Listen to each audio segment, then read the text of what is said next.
ईद छोटी हो या बड़ी, खवातीन के लिए शॉपिंग ज़रूरी है। कराची में बारिश के बावजूद खवातीन का खरीदारी के लिए रश है। मज़ीद जानते हैं हमारी नुमाइंदा सना फातिमा से।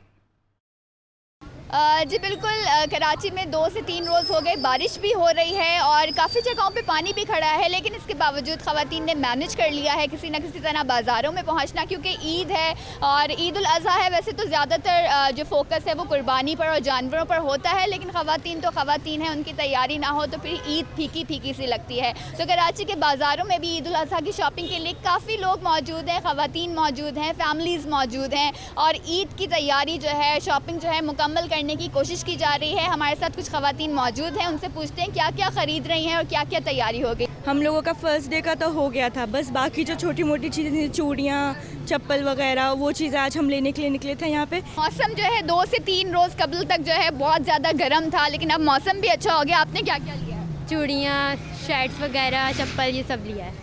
तो ऑल द बेस्ट आप लोग की शॉपिंग के लिए। कल वैसे क्या क्या जिम्मेदारियां हैं, क्योंकि ख़वातीन की तो बहुत अब ज़्यादा जिम्मेदारियां बढ़ जाती हैं। बहुत सारी, सबसे पहले तो कुर्बानी की है, उसके बाद वो सब गोश्त बांटना, ये करना, पकाना, वो सब चीज़ें ही हैं जैसे होती हैं नॉर्मल एज यूजुअल हर वुमेन की, वैसी ही है हम लोगों की भी।